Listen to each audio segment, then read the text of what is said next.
आज की इस चुनावी सभा में उपस्थित साथियों और हमारे अपोजिशन पार्टी के नेता राहुल गांधी जी, नाना पटोले जी, बाला साहेब थोरात जी, वर्षा गायकवाड़ जी, गठबंधन दल के उपस्थित नेता और कार्यकर्तागण और मंच पर बैठे हुए सभी नेतागण और मीडिया के मेरे दोस्तों, भाई और बहनों, अभी आपने सभी का भाषण सुना, लेकिन आखिरी में बोलने वालों को बड़ा मुश्किल होता है, क्योंकि सभी गारंटी ने तो उन्होंने बोल दिया। मुझे एक ही गारंटी आपसे लेना है, आप सभी मिलके गठबंधन के सरकार को जिताएंगे, ये गारंटी आपको देना है। और यूं ही होता है, जब बफे सिस्टम में हम खाने के लिए बैठते हैं तो जो पहले पंक्ति में रहते हैं वो लोग ठीक ठाक से खा लेते हैं, जो पीछे रहते हैं उनको बाद में थोड़ा कुछ मिलता है। ये वैसा ही है कि जो हमको चांस मिला कहने का, मैं थोड़ी बातों में मेरी बात को आपके सामने रखूंगा। आप और मेरे लिए एक 10-15 मिनट दीजिए, उसके बाद ये मीटिंग खत्म होगी तो मैं आपके सामने जो आज 5 गारंटी हमारे नेताओं ने दिए हैं, बड़ा सोच समझकर उन्होंने रखा है। बहुत गहन अभ्यास करके ये जो 5 उन्होंने गारंटीज दिए हैं, वो आप सबके भलाई के लिए और महाराष्ट्र के भलाई के लिए दिए हैं। जैसा कि राहुल जी ने कहा, महालक्ष्मी, जिसको महिला को हर महीना 3,000 रुपए देने की उन्होंने घोषणा की, और ये गठबंधन सरकार का कहना है और ये दे के रहेंगे हम। ऐसा ही हम कर्नाटक में दिए हैं, तेलंगाना में दिए हैं, दूसरे जगह जहां पर हमारी सरकारें हैं वहां पर हम देते आ रहे हैं। लेकिन कभी कभी मोदी जी हमारा मजाक उड़ाते हैं। देखे नहीं, कांग्रेस वाले हमेशा ये गारंटी देते हैं लेकिन वो निभाते नहीं। मोदी साहब, आप तो इतने गारंटी दिए 10 साल में, एक तो गारंटी आपने निभाया। मैं आपसे पूछना चाहता हूं, अरे 15 लाख रुपए की गारंटी दी आप, काला धन लाकर मैं सबको दूंगा, दिए? अरे दिए क्या? नहीं दिए तो ये झूठ हो गया ना। दूसरा बोले कि 2 करोड़ नौकरियां मैं आप सबको, युवाओं को दूंगा, दिया? इसीलिए गठबंधन की जो पार्टियां हैं, हर युवा को 4,000 रुपए हर महीना उनको नौकरी मिलने तक दे रही है। यह है गठबंधन सरकार का एक वादा। दूसरा, मोदी जी ने कहा एमएसपी किसानों के लिए मैं डबल कर दूंगा, कर दिया? नहीं किया, ये भी झूठ। नोटबंदी होने के बाद उन्होंने कहा 100 दिन में मैं सब ठीक करूंगा। अगर ठीक नहीं होगा तो मेरे किसी को भी चौरस्ते पे सूली पे चढ़ाओ या मुझे कुछ भी करो, उन्होंने कहा। उससे फायदा हुआ देश का? नहीं। तो मोदी ने तो इतने झूठ बोले, और उसीलिए मैं बोलता हूं कि मोदी ये झूठों के सरदार है। मैं हमेशा पार्लियामेंट में भी बोलता हूं, बाहर भी बोलता हूं, क्योंकि जो आदमी झूठ कहता है वो कभी लोगों के हित में नहीं होता है। हमने जो वायदे किए थे, मैं बताता हूं, कर्नाटक में हमने वायदे किए, वो पूरे निभाए, और मैं आंकड़े के साथ उनको झारखंड में बताया। मोदी साहब, आपको आंकड़े बताता हूं, 52,000 करोड़ रुपए कर्नाटक गवर्नमेंट में इस गारंटी को, 5 गारंटी को दिए हैं। उसमें से 47% रुपये खर्च हो गए हैं। ऐसा कोई आपने किया है? ये मोदी की गारंटी बोलते हैं। कौन सा गारंटी फुलफिल की आप? हाँ ठीक है, गारंटी उन्होंने किसको दिया? अदानी अंबानी को दिया है। तो इसीलिए ऐसे जो पार्टियां उनको मदद कर रहे हैं, यहां पर जो भी वो बीजेपी के और जो बहुत से लोग तोड़फोड़ करके उधर चले गए, तो उनसे आप दूर रहना चाहिए। और वो सही पार्टियां नहीं है। चाहे शिवसेना में फुट के चले गए, चाहे एनसी नेशनल हमारे शरद पवार जी के पार्टी से फुट के गए। ये जो फुट के जा रहे हैं, टूट के जा रहे हैं, इनके हाथ से मुंबई वालों का भलाई करने का कोई उनका इरादा नहीं है। सिर्फ पैसे कमाना, और पैसे कमाने के लिए वो हमेशा हर चीज को तैयार रहते हैं। भाइयों, ये मुंबई ऐसा शहर है, लोग यहां पर कन्याकुमारी से लेकर कश्मीर तक, यूपी के, बिहार के, बंगाल के, मध्य प्रदेश के, हर स्टेट का आदमी यहां आकर पलता है, मजदूरी करता है। अपने स्टेट में जब वो सोचता है, अरे अगर मैं मुंबई जाऊंगा कम से कम हमको एक दिन का खाना तो मिलेगा, मजदूरी तो मिलेगा, ये कहकर अपने गांव छोड़ते हैं। लेकिन यहां पर क्या हो रहा है? उनके लिए कोई जगह नहीं बची, और खासकर जो मुंबई वासी हैं उनके लिए भी जगह नहीं बची। अब दूसरों को तो मदद करना छोड़िए। मुंबई में जो आता है कभी भूखा नहीं मरता, ये कहावत कर्नाटक में, आंध्रा में, तेलंगाना में हर जगह है। लेकिन यहाँ के लोग, यहाँ जो जमीन है वो बेच रहे हैं, और यहाँ जो अभी राहुल जी ने कहा कि ये जो इन्वेस्टमेंट यहाँ पर आ रहा है, वो इन्वेस्टमेंट कहाँ जा रहा है? मैं उद्धव ठाकरे जी से पूछता हूं, क्यों उसको जाने दे रहे हैं? पवार साहब से भी पूछता हूं, वो क्यों बाहर जाने दे रहे हैं? क्या आपसे भी वो मजबूत है? अगर आप लोग एक होकर खड़े रहे, ये पैसा इन्वेस्टमेंट यहां का दूसरे जगह जा नहीं सकता। हम आपके साथ हैं। मुंबई ये हिंदुस्तान का एक आर्थिक कैपिटल है, फाइनेंशियल कैपिटल है।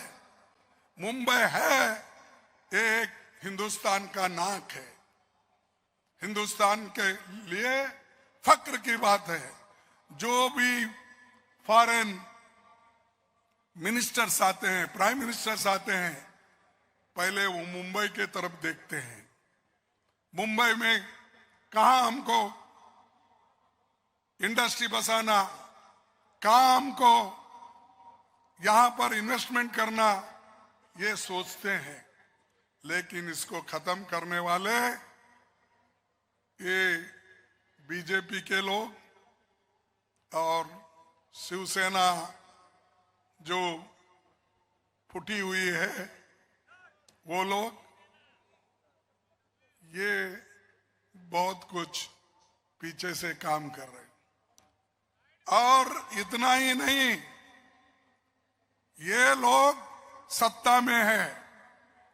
अब शाह आए, यहां जोरदार भाषण देते और हमारे मोदी साहब तो आते हैं भाइयों और बहनों कह के दुनिया की स्कीम बता के चले जाते हैं। लेकिन तुमने मुंबई के लिए क्या किया, इसका उत्तर पहले दो। यह प्रश्न उसके सामने रखना चाहिए। लेकिन आपको उत्तर कहीं नहीं देंगे। मैंने तो चैलेंज किया, क्योंकि मेरे स्कीम को, मेरे गारंटी को उन्होंने चैलेंज किया, तो मैंने भी चैलेंज किया। आओ मोदी साहब, बेंगलोर में एक जगह ठहरेंगे और आपकी गारंटी कितने यशस्वी हो गए। आपने जो कहा था इलेक्शन में, 11 साल में आपने कितने गारंटी दिए थे, उसमें से कितने गारंटी आपने किया, और यूपीए सरकार में हमने कितने गारंटी थी, हमने क्या किया, मैं बताऊंगा। अभी भी राज्य में हमने क्या किया हम बता देंगे। सिर्फ टीका करने से गरीबों का पेट नहीं भरता, या हमको गाले देने से जनता का पेट नहीं भरता। वो सिर्फ बात करना जानते हैं, काम करना नहीं जानते। तो मैं आपसे विनती करूंगा कि आप ऐसे धरती से आते हो जहां महात्मा फुले,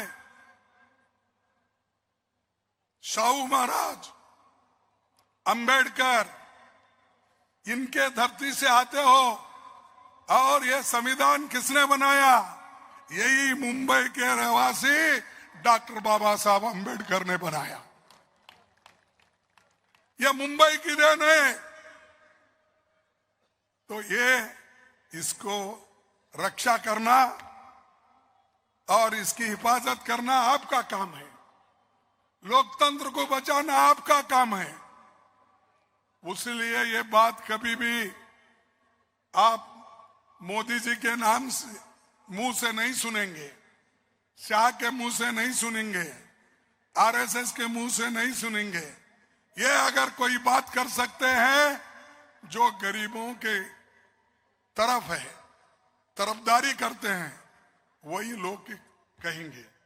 इसलिए दोस्तों, मैं आपको यही कहने आया हूं कि फुले, अंबेडकर, शाहू महाराज, इनकी जो विरासत है उसको संभालिए। अरे आपसे दूसरे लोग सीखे हैं। अंबेडकर नाम आज पूरे हिंदुस्तान में हर आदमी लेता है, फुले जी का लेता है, चाहे वो यहीं पैदा हो गए होंगे, यही कार्य उनका होगा। शाहू महाराज का उदाहरण सब जगह देते हैं। क्यों? सामाजिक न्याय के लिए, गरीबों की तरफदारी करने के लिए उन्होंने जो काम किया, उसके लिए सारा देश महाराष्ट्र की तरफ देखता है। और महाराष्ट्र के लोग एक एक करके छोड़ रहे, बाहर जाने दे रहे। तो मैं आपसे विनती करूंगा, आप अगर एक रहेंगे, यूनिटी रहेगी, आपके पास का कोई स्कीम कोई भी नहीं छीन ले सकता। मैं ये दावे के साथ कहता हूं। तो इसलिए मैं आपसे ये बात कह रहा हूं, इसलिए कि ये बीजेपी सरकार हर चीज बेच रही है। बड़े बड़े कारखाने बेच रहे हैं, पब्लिक सेक्टर्स बेच रहे हैं, एयरपोर्ट बेच रहे हैं, पोर्ट बेच रहे हैं, और यहां तक अदानी साहब के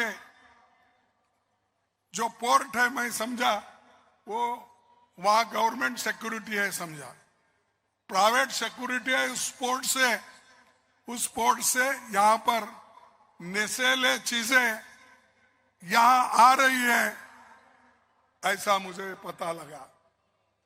तो नशीली चीजें अंदर लाने के लिए अगर वो पोर्ट काम करता है तो आप महाराष्ट्र के लोग चुप नहीं बैठना चाहिए, हम भी चुप नहीं बैठना चाहिए, इसके खिलाफ लड़ते रहना चाहिए। नहीं तो हमारे बच्चे पंजाब में जो हो रहा है, हरियाणा में जो हो रहा है, नशे में डूब जाएंगे, काम नहीं करेंगे। इसीलिए मैं आप तमाम से विनती करता हूं कि यहाँ जो ऐसी सरकार है जो मोदी जी ने बिठाई, हमारी सरकार थी, उद्धव ठाकरे जी चीफ मिनिस्टर थे, हम सब लोग गठबंधन में थे। अरे हमारे सरकार को छीन के, चोरी करके तुमने लिया, और चोरों को सपोर्ट करने वाले मोदी और शाह, उनको सबक सिखाना है। सिखाएंगे आप? अरे क्या जोशी नहीं ना भाई, हम तो सुनते थे बहुत जोशीले यहाँ। ये जो चोरों की सरकार है, इनको भगाना पड़ेगा, इनके ऊपर चार्जशीट करके इनको जेल में डालो। इसीलिए तुम्हारा सपोर्ट हमको होना, इसीलिए हमारे लोगों को तुम चुन के भेजना। अगर आप चुन के भेजेंगे, हम अच्छी सरकार देंगे, और ये जो हमारे गारंटीज है, हमने जो आपको दिया है, ये गारंटीज पक्के हैं। मोदी जी के जैसा नहीं है 15 लाख दूंगा, 2 करोड़ नौकरी दूंगा, डबल इंजन की सरकार है, एमएसपी डबल करूंगा, ये सब झूठे वायदे किए। ये नहीं, ये पक्के वायदे हैं। ये बजट देखकर उन्होंने विचार करके ये किया है। तो इसीलिए जो सच बोलते हैं, जो आपका काम करते हैं, उनको आप सपोर्ट कीजिए। और यहाँ पर किसानों के बारे में हमारे शरद पवार जी बोले बहुत कुछ, मैं फिर उसको दोहराना नहीं चाहता। मेरा क्या है, देखो, कोई भी देश आगे आना है तो एक शिक्षा की जरूरत है, दूसरा उसके आरोग्य को देखना है, हेल्थ को। तो मैं अब घोषणा करता हूं, गरीबों के लिए जो हेल्थ प्रोग्राम है, हम लोग 25 लाख रुपए इंश्योरेंस सरकार से करेंगे, फ्री औषध देंगे, और 25 लाख रुपए की गारंटी ये इंश्योरेंस में देंगे। तो हमारे सभी गारंटी जो लोगों के हित में है। अब बुलेट ट्रेन आप देखिए, मोदी जी बोले मैं 2 साल में अहमदाबाद से मुंबई तक बुलेट ट्रेन लाऊंगा। कहां है भाई तेरी बुलेट ट्रेन? वो पुल गिर गया, मोदी जी जिसको हाथ लगाते वो गिरते रहता है। पुल गिर गया मुरैना में, वहां पर गुजरात में पुल गिर गया। मैं समझता हूं, मेरे पास आंकड़े हैं, ये इनके जमाने में कितने पुल गिरे और कितने इन्होंने पैसा खर्च किया, ये मैं आपको बताना चाहता हूं। ये जो है,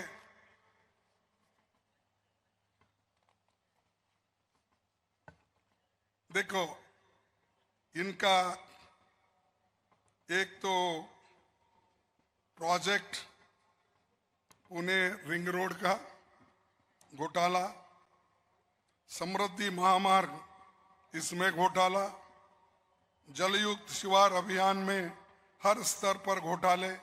ये तो सीएजी का रिपोर्ट है, मेरा नहीं। ये सीएजी के रिपोर्ट में ये चीजें आई है। छत्रपति शिवाजी महाराज की प्रतिमा में घोटाला, वो गिर गया। अरे कोई प्राइम मिनिस्टर आता है, इनॉग्रेट करता है, उसके 8 दिन में ही गिरता है। तो क्या मजबूती से काम कर रहे हैं मोदी साहब? कहीं उनका काम ही है उद्घाटन करना, काम अच्छा काम करने का नहीं है, मजबूत काम करने का नहीं, क्वालिटी काम करने का नहीं, सिर्फ घोटाले का काम करना, ये उन्होंने किया। अभी तो सभी लोगों ने बोला धारावी रीडेवलपमेंट के नाम से गरीबों को लूटा जा रहा है, और 8,000 करोड़ एम्बुलेंस खरीदी का भी एक घोटाला है। जलयुक्त शिवार अभियान में हर स्तर पर घोटाले, समृद्धि महामार्ग का भी घोटाला मैंने पहले बताया, और पहले ही मैं ये कहा था कि बीजेपी ने पार्टियां तोड़कर लोगों को खरीदकर ईडी सीबीआई को लगाकर डराकर उन्होंने किया। सिर्फ महाराष्ट्र में नहीं किया, इससे पहले कर्नाटक में किया, इससे पहले गोवा में किया, इससे पहले मणिपुर में किया, इससे पहले मध्य प्रदेश में किया। हर जगह इनकी तोड़फोड़ सरकार। और ऊपर से बोलते हैं हम लोग हमको मदद कर रहे हैं, हमारे साथ है इसलिए हम हुकूमत कर रहे हैं। अरे मोदी साहब, आपके साथ लोग रहते तो आप 240 सीट पे सिमट जाते हैं। आपको बहुमत मिला है, मोदी को बहुमत मिला है नहीं है, 240। अब उसको 2 टांग लगाए, एक टीडीपी का टांग और एक ये बिहार का, हाँ, जेडीयू का टांग, एक जेडीयू का टांग, एक टीडीपी का टांग लगा लेके चल रहे हैं मोदी। और मैं दौड़ूंगा भागूंगा बोलते, कहां से भागेंगे भाई?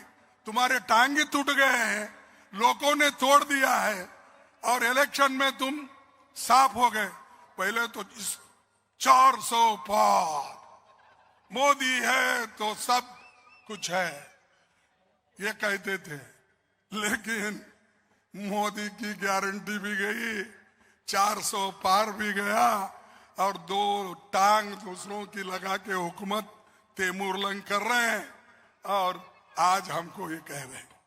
तो इससे आप तमाम से मैं एक ही विनंती करूंगा कि आप इस लड़ाई में मजबूती के साथ हमारे साथ रहो, और जो हमारे गठबंधन के नेता लोग हैं, चाहे हमारे पार्टी के नाना पटोले हो और गठबंधन के नेता श्री उद्धव ठाकरे जी, शरद पवार जी, और मुंबई के वर्षा गायकवाड़, ये सभी लोग हैं। लेकिन एक होकर मिलकर दिल से काम करेंगे तो निश्चित रूप से हमारी गठबंधन सरकार यहां आएगी और बीजेपी सो जाएगी, पलट जाएगी, मुझे खात्री है। और ये करके दिखाने वाले नेता लोग हैं। तो इससे ज्यादा मैं कुछ नहीं कहता कि हम बहुत आज मोदी के नेतृत्व में बहुत कुछ हमने खोया है, और गरीब गरीब बनते जा रहा है, अमीर अमीर बनते जा रहा है। इस देश का 5% लोग, देश की संपत्ति उनके पास 60% है। 5% लोगों अमीरों के पास 60% संपत्ति है, और इस देश के 50% गरीबों के पास सिर्फ 3% संपत्ति है। ऐसी सरकार आपको होना, और उसके चेले ऐसे हैं चपाटे, चेले चपाटे, उनकी गवर्नमेंट आपको होना नहीं। तो मैं आपसे यही बात कहने आया था। और आखिरी में कहूंगा, जो डॉक्टर बाबा साहब अम्बेडकर हमारे संविधान में समानता और स्वतंत्रता और बंधु प्रेम, ये तीन चीजें हमको उन्होंने दी है, और इन तीनों चीजों को लेके हम आगे बढ़ना है और उनको हम सबक सिखाना है। और शिव साहू फुले अंबेडकर के आदर्श जो है, उसको अगर हम आगे लेके बढ़ेंगे तो सिर्फ महाराष्ट्र ही नहीं, सारे देश आगे आएगा। तो इसलिए मैं आपके सामने कहने आया था। और ये जो मुंबई आज आर्थिक राजधानी, इसको हम ऐसा ही रखेंगे। और मैं ऐसे जगह में हूँ, गुलबर्गे में, और शरद पवार जी को मालूम है, ठाकरे साहब को भी मालूम, मेरे को इक्वल डिस्टेंस है। मुंबई भी उतना ही है मुझे, उधर बेंगलुरु में उतना ही है। कभी कभी मुझे यहाँ आने के बाद कंफ्यूज होता, तुमको देखते मैं मराठी में बात करूं क्या, फिर दूसरों को देखने के बाद मुझे ऐसा होता भाई हिंदी में बात करूं क्या। ये मुंबई में आते ही बड़ा कंफ्यूज होता मेरे को महाराष्ट्र में, क्योंकि आप जरा मराठी में बात करने के बाद जरा उद्धव ठाकरे को कैसा तालियां बजाते हैं, शरद पवार को कैसा तालियां बजाते हैं, वो तालियां मुझे मिलते समझ के मैं कोशिश करता हूं, फिर मैं बोलता हूं कि राष्ट्रभाषा में बात करेंगे। आणि तुम्हाला सांगतो, आम्ही कधी खोटे बोलणार नाही। निश्चित आम्ही जे काही सांगतो त्याप्रमाणे चालतो। बोले जैसा चाले त्याची वंदावे त्याची पाऊले वंदावे, नहीं वंदावे पाऊले। अरे जो सच बोलता है, सच करता है, उसके पैर पड़ो भाई। ये झूठों का सरदार का क्यों पैर पड़ रहे हैं? ये बीजेपी के नेताओं को बोल रहा हूं मैं। और सच बोलने वाले ये गठबंधन में लोग हैं, और हम जो लीडरों को मानते हैं, ये देश के बहुत बड़े सामाजिक सुधारक हैं। तो इसलिए आप से मैं ये उम्मीद रखूंगा, और हमारी ये घोषणा पत्र भी आगे आएगी, और हमारे जो 5 सूत्री गारंटी है, इसको आपको मजबूती से सपोर्ट करेंगे। ऐसा कहकर मैं आप तमाम को नमस्ते करते या आपको अभिनंदन करते मेरे भाषण को समाप्त करता हूं। धन्यवाद, धन्यवाद। हम जय हिंद, जय हिंद। अरे जोर से बोलो, जय हिंद। आप प्लीज, जय हिंद, जय भीम। अरे क्या मुंह में क्या रख ली, जय भीम, जय भीम। ठीक है, काम करो। धन्यवाद।